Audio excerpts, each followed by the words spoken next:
because he came there and watching his attitude and the way he carried himself beforehand, it felt like he was getting himself ready, and he would go to the altar and invade a sacred space, so it felt that way, that there was this preparation on both sides, and specifically for him, his own mental preparation.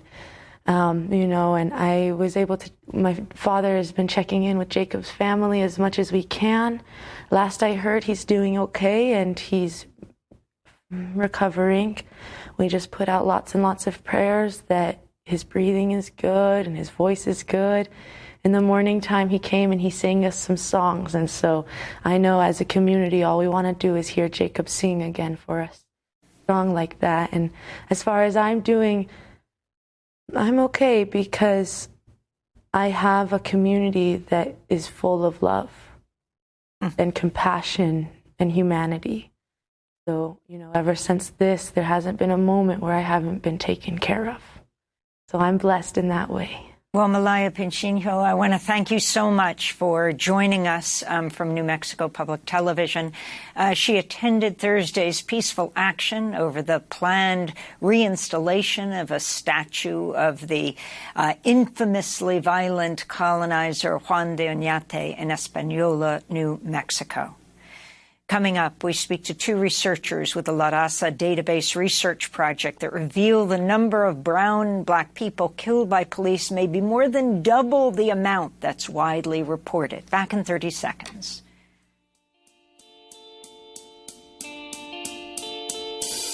Trayendo atención a la discriminación adentro de esta nación, porque esta situación es parte de una condición racista, clasista. Disparan a la gente cuando están entre la vista, afuera en la frontera o adentro en el centro. Solo por acento ahora está ausente. El color de tu piel determina tu destino. Sistema racista impuesto por el que vino de otros lugares a tierras nativas. Encuentros fatales no tienen medidas, según policiales, pero son mentiras. Estos criminales terminan. We were all mistaken. That song, Fuerza Obsoletas, from that album by various artists to accompany the New Raza database project, which we are talking about now. This is Democracy Now!, democracynow.org. I'm Amy Goodman with Juan Gonzalez. As we turn to a shocking new report that estimates 35,000 people have been killed by law enforcement in the U.S. since the year 2000, and that the number of brown and black people killed by police may be more than double the amount widely reported. The Raza Database Project was founded by the late Roberto Rodriguez, also known as Dr. Sintli, who died in July. Rodriguez was Associate Professor of Mexican-American Studies at the University of Arizona, who himself survived a brutal police assault in 1979 when Los Angeles sheriff deputies beat him for taking pictures of them beating another man. He spent the rest of his life fighting police brutality and writing about Chicano culture. In 2021, he joined Democracy Now! To discuss how preliminary findings of the Raza Database Project's report show deaths of Latinx and indigenous people at the hands of police were undercounted by a quarter to one-third in national databases and were virtually ignored by the media. One of the things that we asked ourselves as a group, should we count all deaths, in custody, etc.? And everybody said yes. And now, personally, I wanted just the ones that are unjustified. But how do you determine what's unjustified when you don't have a judicial system that works? It's like I would say 99.9% impunity, both in the killings that we examine and also the Border Patrol. You can count in one hand with a finger or two to spare of police officers that are doing hard time, say 30, 40, 50 years to life. I doubt there's even 5. Personally, I think that's the actual solution. Until you see that, you're not going to see anything. No reform is going to fix anything because all the cop has to say is, I feared for my life, and that absolves everything. The late Professor Roberto Sintley Rodriguez, fondly referred to as Dr. Sintley. For more on the formal release of the RASA database project, we're joined by its project manager, Yvette Sochiot Boizo, a mental health patient and civil and human rights advocate, and Jesus Garcia, demographer, statistician on the project. We welcome you both to Democracy Now! Jesus, let's begin with you. Explain what you found.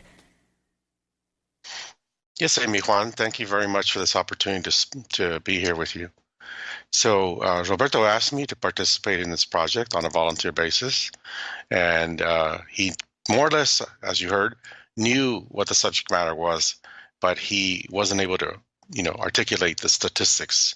And so over the past 2 years, I've been looking at data from open source information. And what the results are that the Latino population of people killed, Spanish surname, is at about 6,500 between the year 2000 and 2022. That's an over 2,000 increase from what some estimates say at about 4,500. Equally important here is the Asian population count. The Asian population count has gone from just about under 500 under old methodologies to over 2,000 deaths, a 75% increase.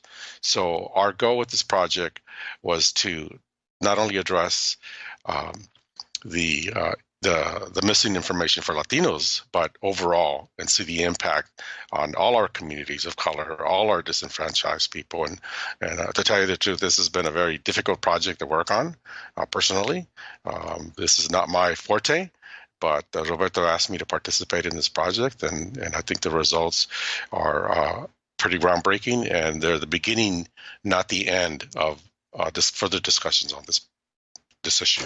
And Jesus Garcia, I wanted to ask you, in terms of the increases in numbers, could you talk about what were the weaknesses of the previous counts, such as, for instance, the Washington Post's a big study that they did about police deaths? You found that there were a significant number of people who were listed as with no racial identity initially or as other, and that you were able to track down more clearly their ethnic or racial origin. Talk about that process. Yes, absolutely. So first of all, there is no federal standard for collection of this information. There's no federal department at the Department of Justice or a Center for Disease Control or the like. So the task of collecting data as it is has fallen on these open sources and in fact on individuals. So I'm talking about Fatal Encounters website, Mapping Police Violence, and obviously you've mentioned the Washington Post and the Guardian and others. But in the collection of this information, it's compiled by basically independent people. And I think this is a very good reason for having good independent media. Without a federal collection, independent media, independent sources are the ones that have compiled a list. So when you're doing these sorts of crowdsources information, there's going to be gaps. And a big gap are things like the race, ethnicity of an individual. In many cases, there are no names, the location. And so there's a host of issues with the data. And so what I was able to do was to merge these different data sets into one. And then having worked at the U.S. Census Bureau, and because of my background, I was able to then try to assign missing race and race and ethnicity based on the U.S. Census Bureau's 160,000 surname list. And so, as I mentioned, it's taken 2 years to get to this point, but it's because of independent sources. I also need to thank the Cal State University and the technology tools. These things are not easy to do. It takes specialized skills, and we just have been able to assemble a team of people and technologies to get us to this point. So the data, I feel, are fairly accurate. As I mentioned, there's much more to do, but I stand by the counts that we have. And so it's, again, they're terrible numbers to look at, but I think like anything else, it's a beginning of hopefully the healing of this very difficult time in our country here. I wanted to bring... Yeah, I just wanted to ask Jesus Garcia, you also found a significant increase in the number of whites killed by police, didn't you, in your study? Yes, the initial data of over 33,000 deaths included over 9,000 unknown or other. And so again, and included in that count was white ethnicity at about 11,300. Over the course of the new results, I was able to supplement that count by nearly 5,000 individuals. So the current count of people classified as white, non-Hispanic is over 16,000 people. They comprise 50% of the deaths. One thing that I have to note among the African American population is the African Americans in the population represent about 12% of the U.S. population. They are, however, 24% or a quarter of all of that. So no matter what you may think out there politically, the data are clear that there is something happening that is greatly impacting our African American community. And, the results are stark and bare. So yes, the white count did increase, but so did all the other counts for race, ethnicity. I wanted to bring Xochitl into this conversation, Yvette Boiso, the project manager for the LASA database project. Two things. It's Hispanic Heritage Month and the significance of Roberto Rodriguez and all of his work. So sorry that we weren't also speaking to him today since he was going to bring us the final report, but we lost him in the last years. His significance, his imprint on this, but also in particular, Yvette Boiso, if you could talk about the sexual violence against particularly migrant women. Good morning. Thank you so much for having me. Absolutely. I think the report itself, the research that we've done is groundbreaking. It's revolutionary in itself. Unfortunately, it's only given police brutality that we can actually prove. And one of the only types of violences that we have data for.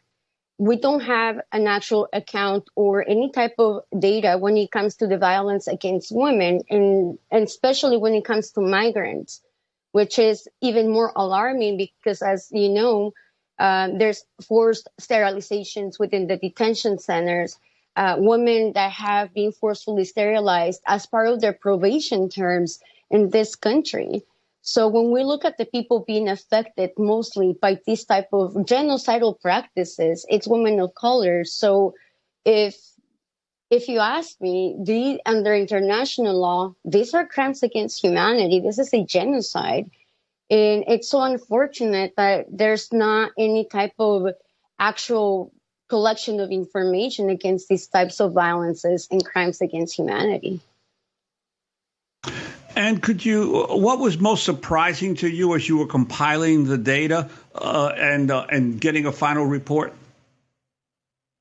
I think, unfortunately, there was not much of a surprise. I think within our communities, the indigenous community, the migrant community, the undocumented community, any community of color, this is just a mere reflection of the truth that we have known for a long time.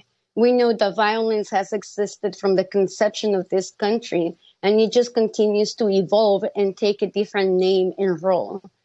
I think what's the most disturbing out of all of this, it's the impunity rate and how the judicial system has been set in place to hold people accountable, and that people are supposed to be innocent and to proven guilty, and yet we see people that have a weapon and a badge, and they determine who lives and dies basically under their discretion with no proper training, with no adequate tools.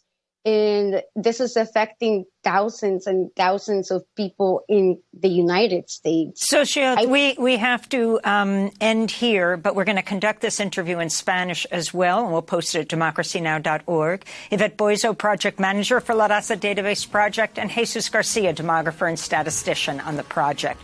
That does it for our show. I'm Amy Goodman with Juan Gonzalez. Thanks for joining us.